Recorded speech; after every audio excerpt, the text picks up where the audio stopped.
Namaskar.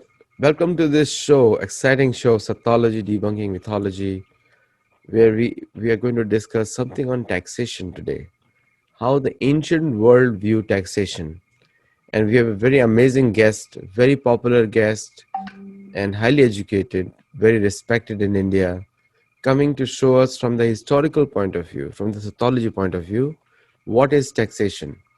For students who are watching, please keep your phones on mute somehow today because of technology things. We are not able to keep everyone on mute. And so please keep your phones, iPads, iPhones, or Androids, anything which you're using on mute.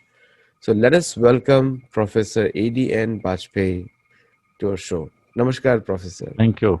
Namaskar. Thank you. So, this the topic of taxation scares many people, especially in America, because I think Americans get taxed in a very most strictest way possible across the world. And some Americans call IRS as a mafia, but I respect them because their job is to collect taxes, and we all pay taxes on a regular basis. But taxation scares a lot of people, and there's an understandable reason behind it. So we were discussing before the call that even in Mahabharat war, the Ratsuya Yajna could not be performed without taxes. And when all the four brothers went on each direction, either places, then all the kings over there, wherever they visited, paid taxes. So that was from the perspective of Mahabharata. So, what is the history of taxation in the whole world?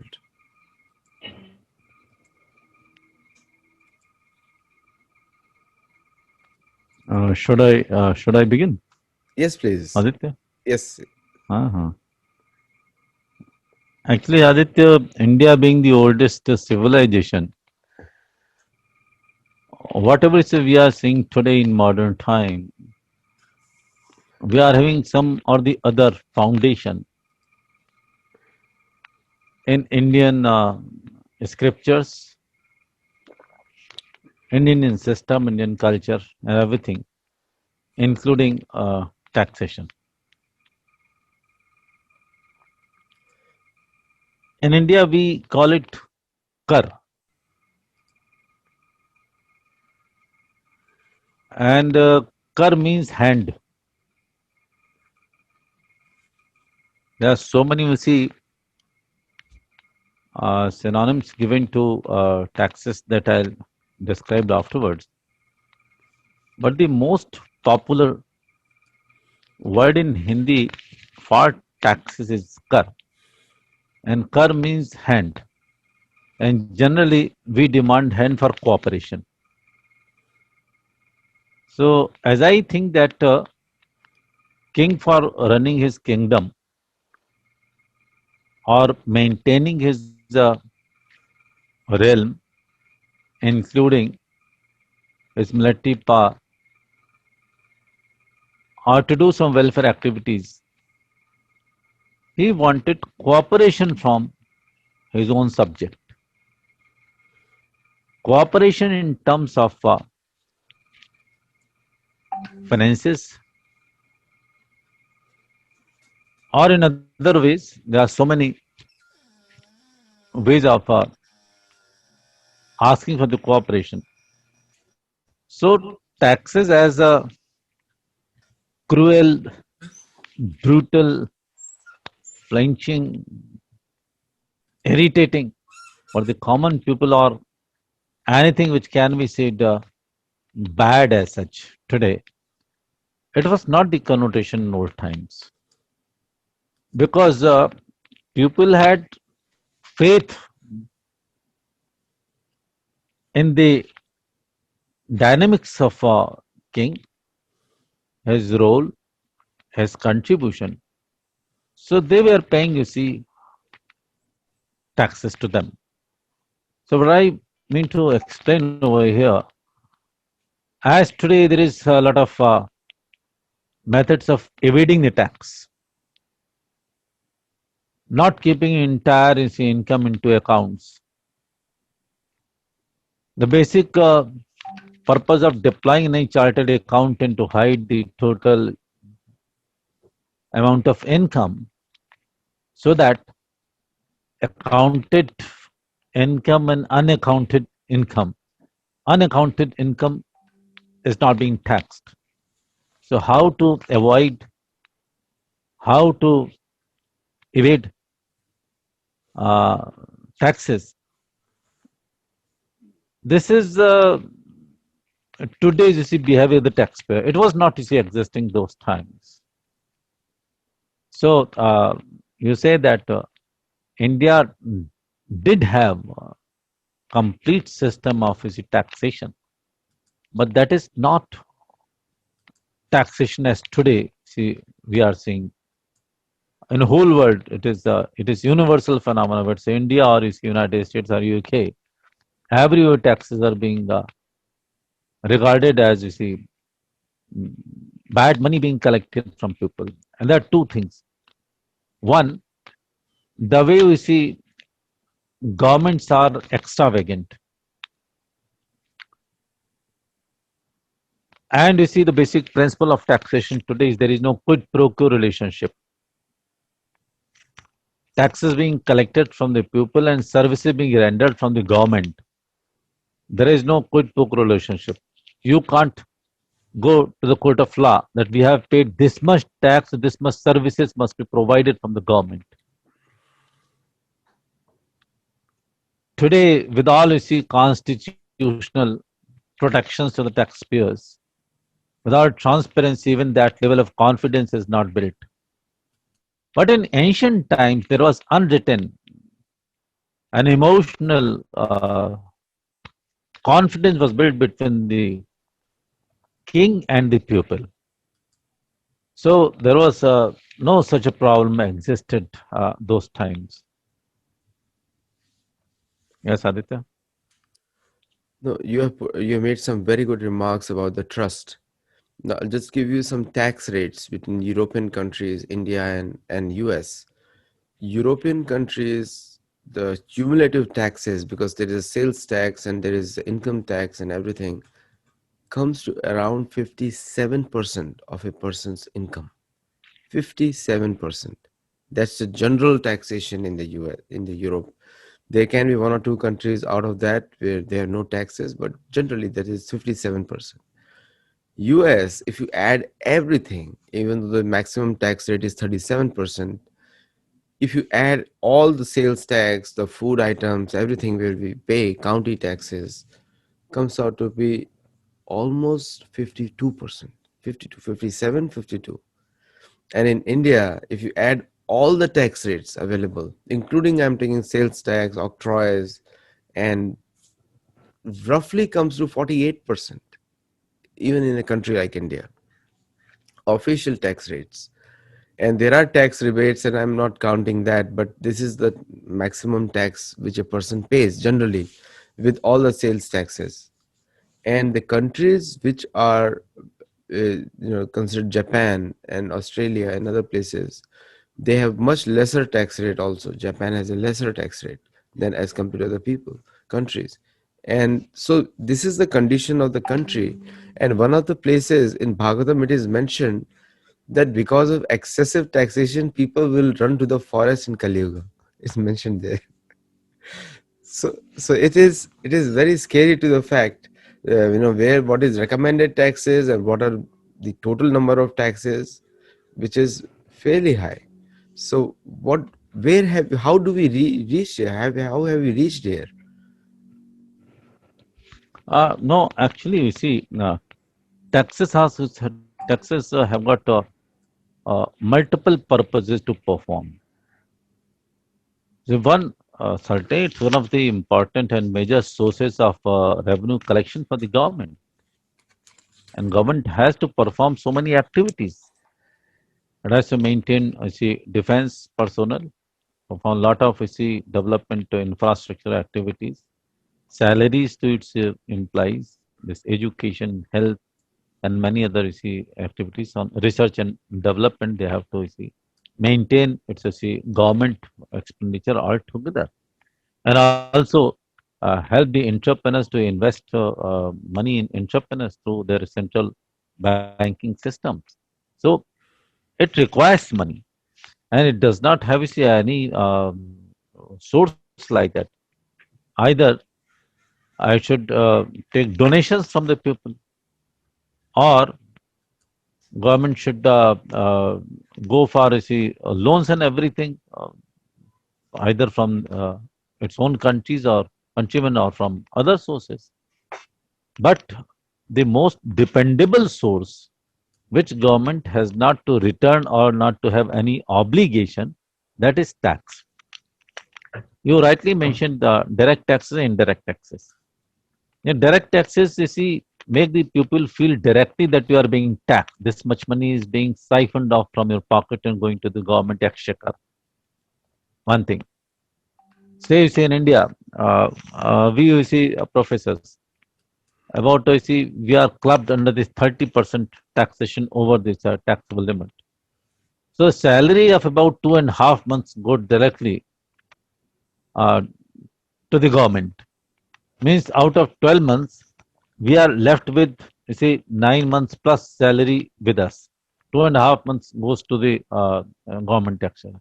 Then lot of, you see, indirect taxes. Even you purchase a matchbox, you'll have to purchase, give some amount of tax. These indirect taxes are attached with your consumption basket. If you want to live, you'll have to consume. You'll want to live lavishly, you'll have to consume so many, you see, luxury items. More luxury items you want to consume, more taxes you'll have to pay. So indirect taxes, because of attachment, the consumption and utility, people don't feel it see directly. There is a impact see is known afterwards when people like you estimate and tell this much you are being taxed like that. So generally, the governments are shifting attention from direct taxes to indirect taxes because their ultimate job is to earn revenue. And these indirect taxes are being imposed by which is central governments in a federal system like India or UK. I don't know about the states. Central government also imposes certain indirect tax on certain items. State governments also impose certain indirect taxes, and also the local bodies also impose certain indirect taxes. So this indirect taxes gives latitude for different levels of the governments also to impose this taxes. So direct taxation they cannot. Direct taxes are being imposed by the central authorities only. So this is how distribution like. And second purpose of taxes is to uh, reduce income inequalities. Suppose in a country, income is being concentrated in some pockets or in some you see, persons. That is not good. So to have certain you see social justice obligation, which reduction of income inequality is also one of the objective of the state. That objective is beautifully fulfilled if they are having progressive taxation system like that. There may be see equal taxation, may be regressive, may be progressive. Equal means you impose one particular percentage of taxes on all you see people. That too becomes you see regressive because you see lesser people also will have to pay a similar percentage in a higher income group also. When a progressive see taxation, higher income group will have to be taxed see, at a higher rate, and you see middle income at its lower rate, and the lowest rung will be you see taxed at the lowest rate. So if there is a descending order of tax rates as per the income of people, that is good. So taxes must be paid, but you see the rate of taxation should also be in the limit, and whatever money has been collected by the government, that should be appropriately utilized, invested for the development of the nation itself. There shouldn't be any extravagance. There should not be, you see, pomp and show. There must not be expenditure on themselves, as is most of the governments are doing.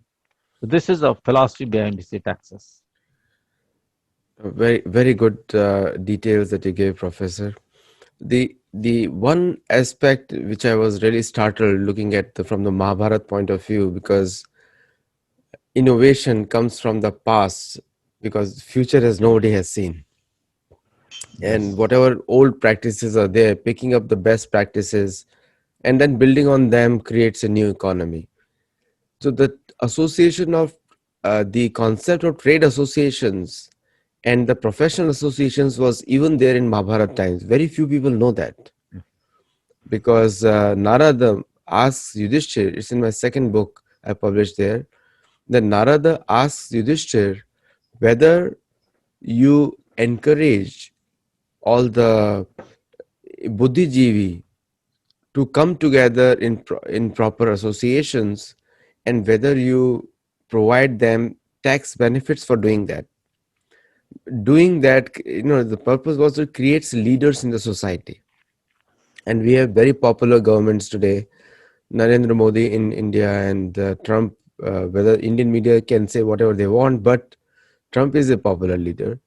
And then you have Benjamin Netanyahu is a popular leader from Israel, Yeah, yeah, and yeah, Australian Prime Minister and Japanese Prime Minister. These are all popular leaders, including Boris Johnson in UK. Now, these yeah. popular leaders, all of them have maintained small governments. All of them. One thing common across all of them is the governments are small, which is ideal for the citizens, because when the governments are small, the taxes are low because the expenditures are very high. In the case of federal structures like India and to some extent US also, to some extent, uh, b- uh, in case of these two countries, the states can also devise their own laws of taxation at the state level. And when you add up the state, and you can have any big government in the state, even in the US or in the India also, because Indian constitution is very similar. Bills of rights of US constitution and Indian constitution is carbon copy of both of them. So Ah, then in these federal structures, the taxation for the, I'm talking about the last man on the street, is very high, which makes it very unattractive for people to pay on their own. Because I really believe that 25% is should be the nominal limit, but it should include all kinds of taxes, not just. But when there is a higher expendable limit, I can tell more about the U.S. The expenditures drives American economy. When you spend, it drives. Therefore, the yes, coronavirus yes. times, people are spending less, and therefore the economy is a little bit down because people are spending less. So what is your advice on that, Professor Bajpayee? No, actually, you see, this is the demand side is economic development.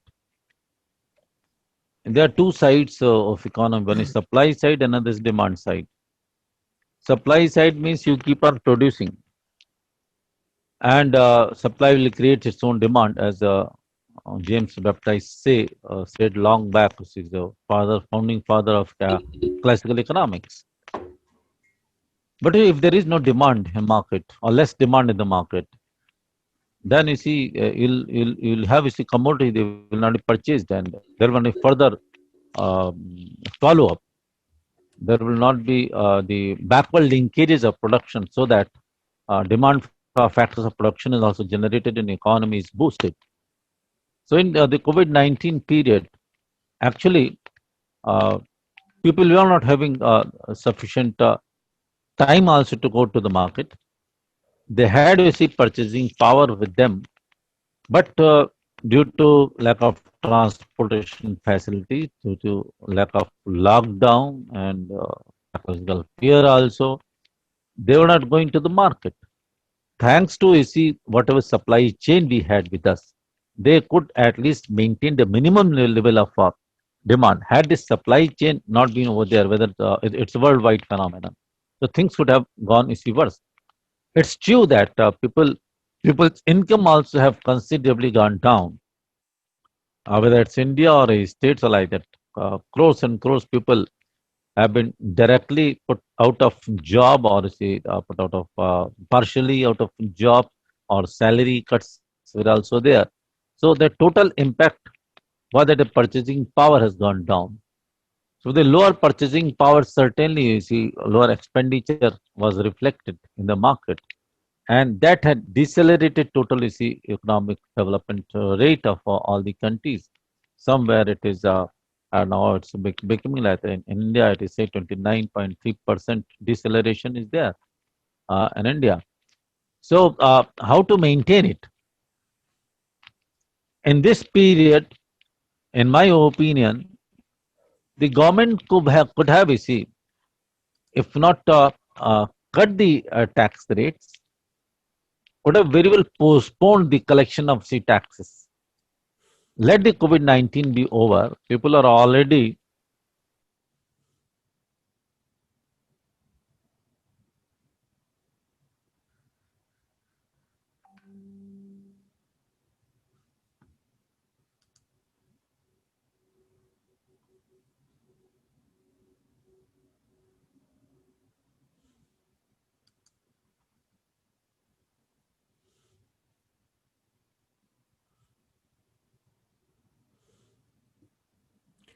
Viewers, he'll be back online. Just a minute. I think his phone is on mute, and just let's just hold on.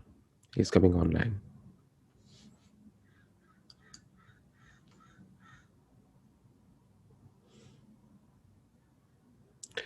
Taxation is very important topic for viewers. While he comes back, it is important that uh,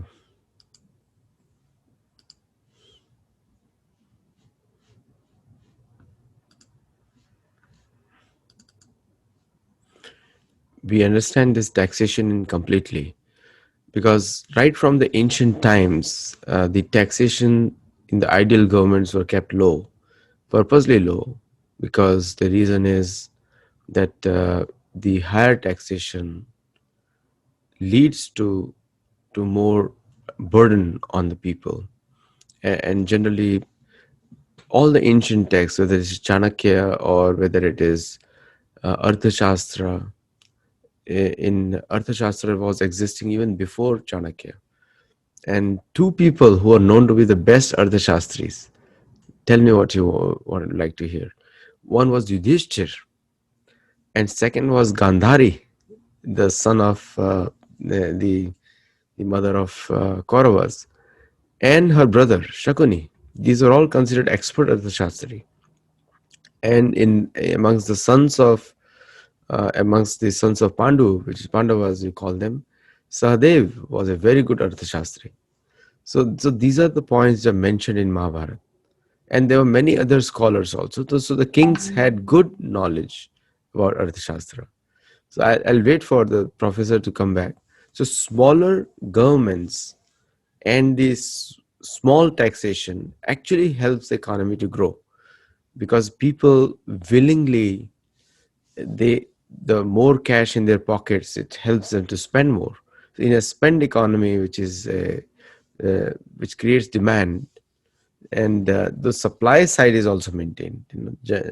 China became rich because of US, not because of China, and because all the dollars they earned from US. So in fact, Americans have created Chinese economic enterprise. So we will continue with Professor Bajpayee as soon as he comes back. no, Meanwhile, I'm just sorry. I'm just sorry. no worries. I'm sorry. You see, there was an important call from Delhi to attend it. Please. So I was just telling the government should not tax much. Number one, they could have postponed this the tax collection also, and also for as indirect taxes, because so for direct taxes they are you see directly associated with the income. So income is reduced, their tax you see, always will come down. Indirect taxes, government should be very particular about.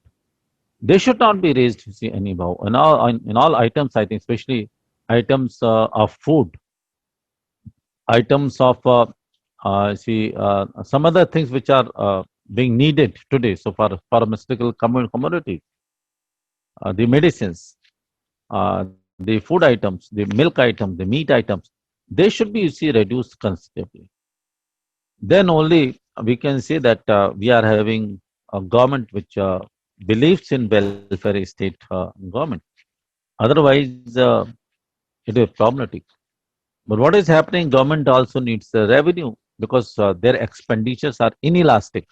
So those inelastic expenditures shall have to be maintained. So either they can take, you see, loan from the uh, Reserve Bank of India or you see, Central Bank of India, or they can go for deficit financing. This is the right time for using methods of deficit financing, which Keynes, you see, recommended for these type of emergency situations only. And you see, they can go for you see additional printing of notes also. It might you see increase some inflationary pressure, but it will maintain the consumption levels without taxing the people, and also it will pump money into the markets so that entrepreneurs may come forward and you see invest in their entrepreneurs. They are not at loss. So some other alternatives can also be thought of by the government instead only depending upon the direct and indirect tax resources being generated from the people. Yeah. Yes, Aditya. So, you made some important points about the government's expenditures, particularly in the defense, because that is the main responsibility of any government. Yeah, Security yeah, is the yeah, biggest responsibility, because yeah, without a government, which is considered a like someone people can trust on, without them providing security, the state doesn't have any meaning without them providing security. And anarchy is something destroys the society completely. It's adharmic, yes. and it is a burden on the society, which most of the people feel that should be the way nowadays. It's I don't know how come that thought process has come. Now, coming back to you said about the needs of the government for taxes, uh, and you also said investments in the economy. Now, if I look at the history of last 5,000 years, coming from, depending on the timelines, and I don't want to hurt anybody's timelines, but Mahabharata has very clear descriptions about Arthashastra. Not only Mahabharata, even Valmiki Ramayana has proper descriptions about Artha, and so we see that the Indian civilization has always recognized a very organized system of taxation, and and purposely from the point of view of removing anarchy, because taxes also remove anarchy also in many ways. So they, for taxes you have to have laws. So there were taxes on except teachers. There were no taxes on teachers ever Yeah, in the yeah, history. Other than teachers, everyone else had to pay taxes other than teachers, and even the rulers had to pay taxes for consumption. There is a mention of Yudhishthir depositing all the excess income back in the treasury, and there are one or two instances there. And there was ample protection given to the people who were taxed, and also the purpose of the taxes was also very clearly explained, which was not there in any other economic system 300-400 years back or 500 years back. No other economic system had that system, places. So do you recall any other instances where such elaborate system of taxation was documented before Chanakya? I think we had to see all thoughts regarding taxes, as you told that in Ramayana as well as Mahabharata. Actually, they believe in this concept of Purushartha Chatushtay, is a Dharma, Artha, Kama, and Moksha. So they give a full importance to Artha also, and Artha has got to see dual meaning. Earth means all this Panchabhuta. They are also you see land, water, sky, fire, like that Panchabhuta, and also money. How to generate money, how to consume money, how to collect money, and there may be only two sources. I don't know whether this particular concept tax or kar is there because the very concept kar was there. Kar ke kai swaroop. There are so many forms of kar is there. I'll just narrate afterwards like that. Please. That was a win-win situation. That was a cooperation between the king That and the was a people, king willingly. and the subordinate kings. You see, if you are, and that you're very correct. just to control and say avoid anarchy as such. Then Shashan of Raghu, and I'm just putting Kalidasa. Kalidas is afterwards. And Raghu was Shashan of Raghu was like that. All these subordinate kingdoms where it is realized that there is subordinates, just like a mild wind blows. When mild wind blows, no, so all these plants they keep on bowing down like that. There was not a situation without any wind, so that they just stand erectly, means in an indisciplined manner. And wind was blowing so you see stormy, so all these trees are also uprooted. So it was just to make them realize that you are part of a bigger kingdom. So by taxation, they can make their you see subordinate kings realized uh, like that. So it was the Shashan of Raghu. Actually, uh, Mahabharata and Ramayana, they have explained this very tax systems like that. But they were not so organized as in Kautilya's Arthashastra. The ideas of taxes have come in a systematic manner. In Mahabharata, you will find that there you see there are two, three metaphors given to you see taxes like that. In Mahabharata also, in Kautilya's Arthashastra also, in Kalidasa Raghuvansh also. I think three or four are very commonly you can find in this uh, on net as such. No. One Mhm. is that of yes, you're saying No, something. go ahead, please. Sorry. Go ahead. Yes, one is that form of a leech. You see, leech just sticks to one's body and keeps on you see sucking the blood. But people don't know that as blood is being you see sucked. Animals' blood, people's blood, it is just like a leech. Little by little, slow by slow, without any, you see, letting the person know that, you see, that blood is being sucked by that leech. So taxes should also be collected in such a manner so that people don't come to know directly that, you see, they don't feel, you see, pinch of that, you see, taxes. One, this is metaphor. Another, the metaphor is of calf and cow. Is the calf you see, just sucks the milk from the mammals of cow, isn't it? The calf just you see sucks the milk, so it gives pleasure also to the cow. Gets milk, gets to see enough food from the milk. So the taxpayers also should take taxes from this economy like a cow, so that the economy should get pleasure, the taxpayers also should get pleasure, and as well as the milk is taken by uh, uh, as the calf gets the milk, the taxpayers also should be the tax collectors also should collect taxes. Another metaphor.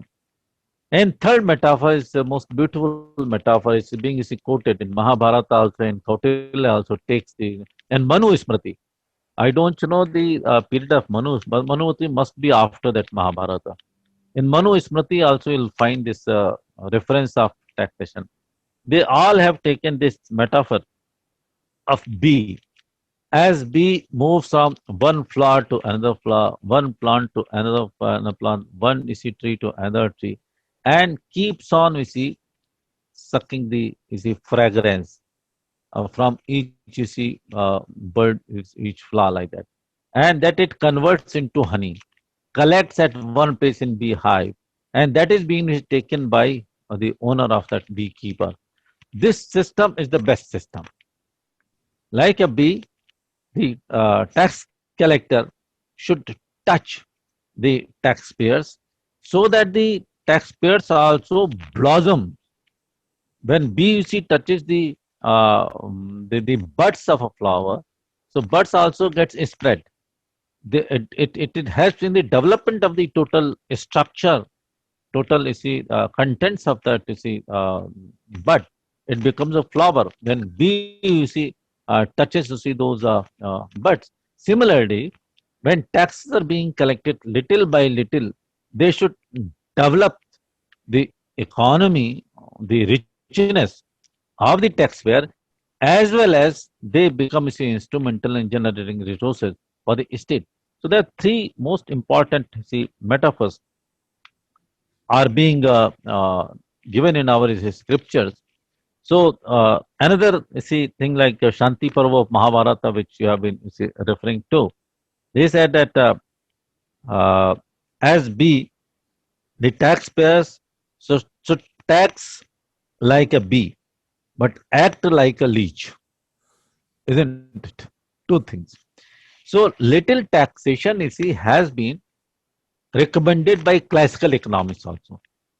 In modern day, you see, economics, the classical economics, we can call liberal economics or capitalist economics, they were not in favor of say, heavy taxation. They were also in favor of say, little government and more governance. They were believing laissez-faire, you see, principle. There's just think only two, three works to be done by the state. One, defense, internal peace, law and order, and some welfare activities like road construction and tree plantation beside the road, and some wells and some dharmashalas like that. These three for some education help. The four, five, we see, performance were given to the state. And these were the actions assigned to the kings also in our ancient time. So both things is matches. Ancient past of India, so far as governance, so far taxation and method of taxation, and here in classical economics, both are see matching in this manner, isn't it? See, the you mentioned Yeah. many important things. Also, you mentioned supply and demand, and which is very Mm. purposely mentioned that should be a balance, because otherwise any types of inflation and exflation can happen if the balance between supply and demand is not there. Now, coming back to, you also mentioned the utilization of taxes also. So Yes, that in is the equally ancient important. system, the concept was of smaller classrooms. So there were many teachers. Teaching was a very lucrative profession, because it was considered very important by the governments, especially if you look at the governments ruled by the Arthashastra. Teaching was important, but the expenditures in the human development used to come from a single source of an acharya. And the concept was, usually Brahmins were not paid; they were giving darshana. That means that they could use that money, and it was sufficient enough to live a very comfortable life. Uh, their houses were paid for by the government. It's mentioned in Mahabharata also. Uh, so the temples became the source of social engineering also. So, but three things were free there: anytime food, education, and any medical advice. These three things were free. So whenever somebody reads that Yudhishthir Maharaj gave, or Chanakya Chandragupta Maurya used to give the big amounts of money to the temple, that means that that money is not just for the temple, it has to be distributed. So that temple will give to other temples. So it was, and the structures were made huge, just like the Chola kings made huge systems, temples. And it continued. The purpose was not just to build the temple, that was also important, but also to build structures which can accommodate a large number of people, very large number of people. And one example is Angkor Wat in Cambodia. It's a Vishnu temple, but the temple is so huge that it's virtually, you can have people. Somebody was telling me that you can have up to 3 to 4 million people on key occasions in the year. Oh my God. Oh That's the my size of God. the temple, Oh, and that is a floating temple. oh It's on, my built on God. water. So, Oh. engineering skills were also high. So, sir, what is your opinion on that? Actually, Aditya, number one, there was a composite society. Just we'll have to begin with your analysis that a teacher was a part of that say, composite society. Guru was a part of composite society, and students were coming from different sections. Means Sudama and Krishna. Both can go and find the same type of study under the same conditions under the Sandipini ashram of Ujjain. There was no discrimination. Third thing, that equality was there. The amount of food and the type of food which was being served to Krishna was given to Sudama also. Nothing like that. Temples were also that part of composite society. And king was also a part of that composite society. As such. So today what we are saying that temples are different, teachers are different, universities are different, state is different like that. So it is making a lot of difference so far as our philosophy is concerned. So in ancient time, that society is composite, culture is holistic, everyone is a part of that. Is everyone is contributing to the development of the society, and everybody is getting due and is sure of getting due from the society. So teacher, if a teacher is in need, that guru, you can call him, whether he's a Chanakya or is he anybody else. His main job is to teach his students and also protect his interests and also train his students in all his kalas. There is 16 kalas we are talking in our structure, and all the kalas should be taught to the student. And after getting all this education as obligation, he will contribute to the development of that particular ashram or that temple or that particular school. So that is another thing. Teacher is contributing to the state building as Chanakya. Chanakya is contributing everything to the building of Chandragupta Maurya Empire. Everything to his. And he is not spending any penny on his own personal use as such. And there is a quotable example you must have read and explained also. He was reading and writing something in his house. Some guest entered into him and wanted to meet him. He said, "Wait. First of all, uh, he he just put that lamp off and lit another lamp." So he said, "What are you doing this?" When I am putting this lamp off because it burns the oil from the state exchequer. And our meeting is personal meeting. And I have, let you see, another lamp which is having personal, you see, money, personal oil, asset. So these much integrity they were having. So entire society was contributing towards the development of whether this temple or this, these schools, and they in turn contributing to the development of society as such. And everybody was happy in sending their students to boys and girls to these schools. Another thing, as you told about the Dakshina, there is a system of Dakshina also. Dakshina you can call it's maybe a form of taxes or it may be something fee or shulk like that. But Dakshina is accepted. Dakshina is accepted norm as such. You know, uh, there was a Rishi Vartantu, and his Shishya, his Shanshu Kauntiya, I am just forgetting his name. So when he got all his education from his guru, he said, Guruji, just I want to give you some dakshina. I want to give you some dakshina. I want to. Only what will you give? Whatever just learn, just go and see, abide by this, adhere to those teaching. That's sufficient. No, give give me instruction. I want to give you. So he gave me 1,000 Swarna Mudras, isn't it? He got annoyed. You give me the mudra equal to the heads of Sheshnaga. Then he came to Raghu. Raghu has taken all sannyas. He says, I had come with an objective to demand for this so much, golden coins. And you are just taking sannyas, so it is better not to ask for anything. Oh, no, no, you just wait. And he make a arrow and bow, just taking one very stick nearby and just and directed that you see arrow towards Kuber. So Kuber is he being afraid of that his arrow just came down, brought lot of his golden coins before his Raghu. Raghu said, oh, Guruji, take all this money. That he say that I will take only 1,000 coins out of it.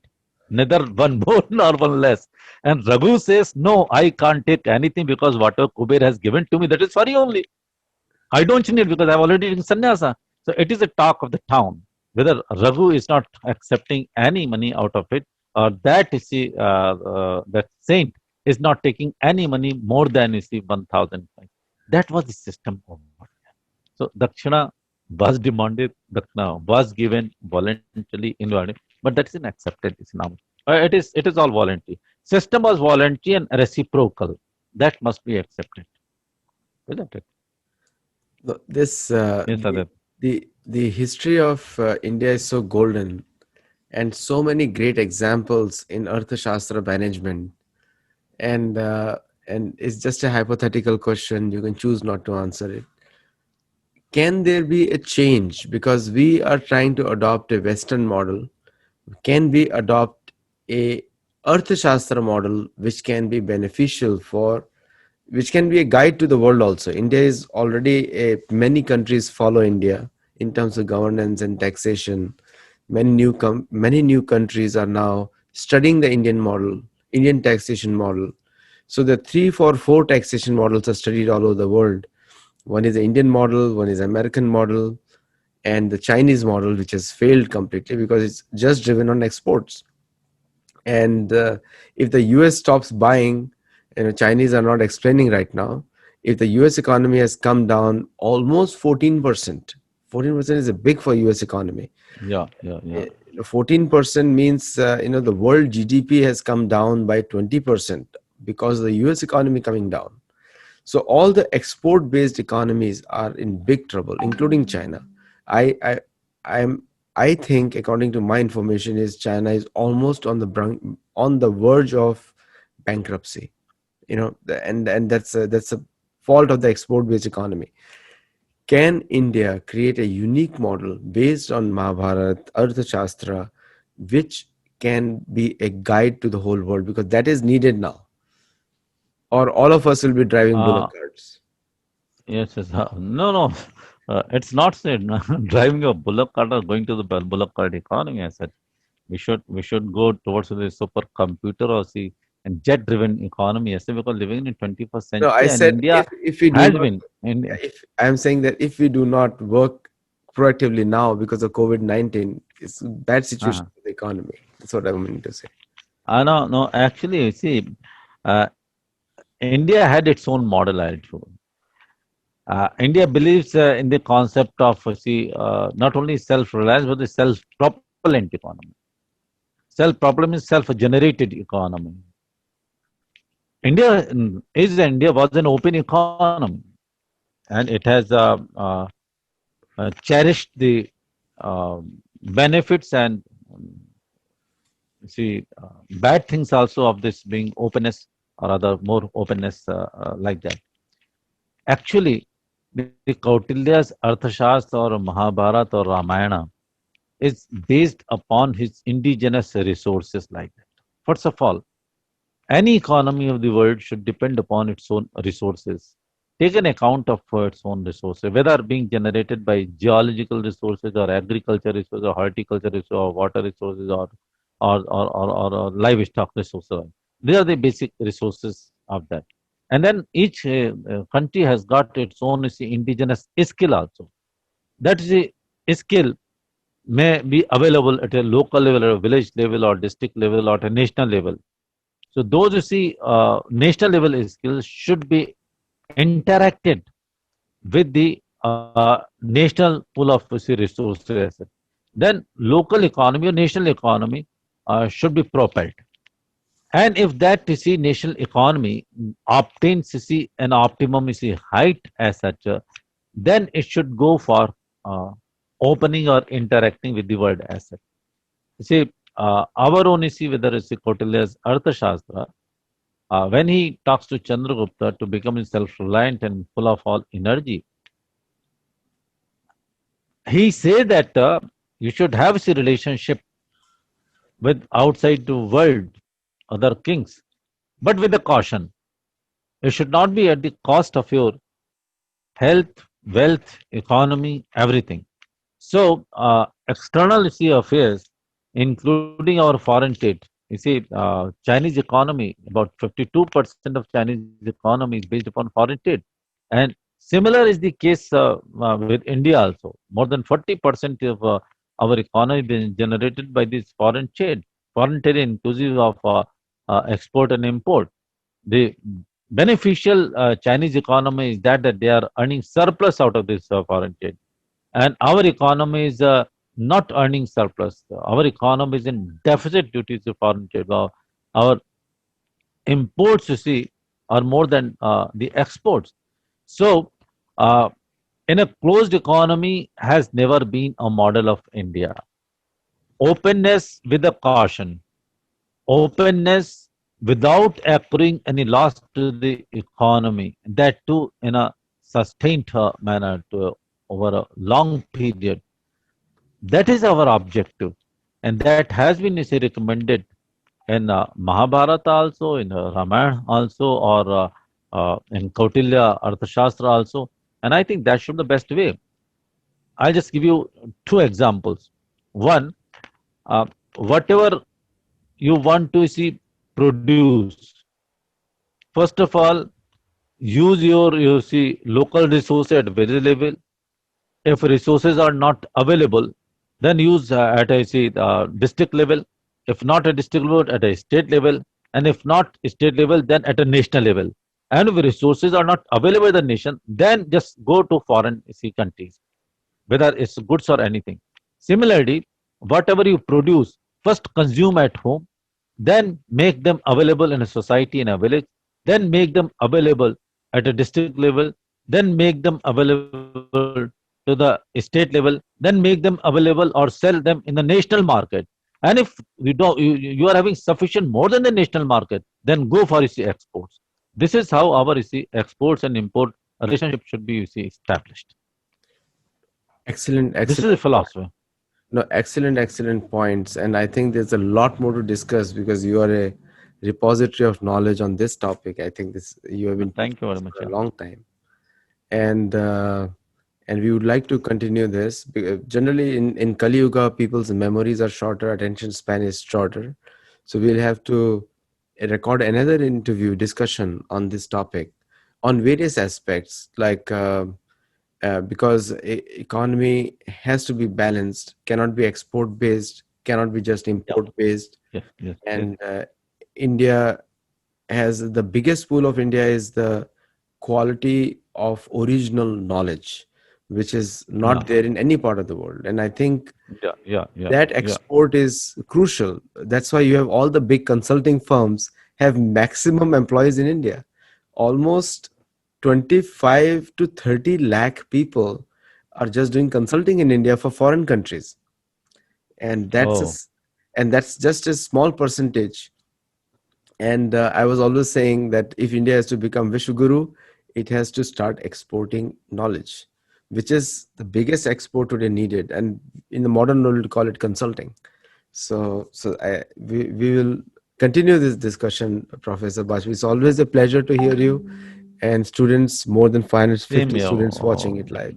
Same here. Same here. I give you certain metaphors, and there are two, three another metaphors just before you close. You see, there is a metaphor of tigress carrying her cub. Tigress has a very sharp teeth, Yes. but when she carries her cubs, na, so she catches her cup so that her teeth doesn't say pierce the body of that small cup. Dig into that. Similarly, the government also carry their say, taxpayers so that they are not doing anything like that. There's another beautiful example has been given by, you see, Kalidasa in Raghuvansh. He says, as sun takes, you see, water from ocean, converts into clouds, and, you see, showers wherever it is needed, isn't it? Similarly, Raghu, the king, was also collecting the taxes, and after collection of taxes, distributing amongst the population wherever it is needed. I think out of all these examples, this example given by, you see, Kalidasa, which is not much quoted. This I have read in my, you see, book when I was a student. So I found this is much superior and better form of the tax collection and distribution, so that there is a balance between state and the population, or state and the taxpayers, or the government and the taxpayers, or the king and the people. Thank you so much for your time, Professor Bajpayee. For all the Thank you, Aditya. Thank you very much. Thank you. God bless you. and thank you for the viewers who are watching. We'll have Professor Bajpayee back to continue this discussion. He's an ocean of knowledge on this topic, and we wish him all the best to work, educate us, and also work for U.S.-India relationships, because I think economic relationship is very important for both the countries. So we'll stop here today, and we'll come back again next week or with some other topic related to economy. There are a lot of things to cover in economy. Namaskar. Okay, thank you, Aditya. Thank you. Namaskar. Everybody, namaskar. It is also Sathology. It is also Dharma. Economy is also Yeah, it is. It is dharma. It is dharma. It is dharma. Artha is related to dharma.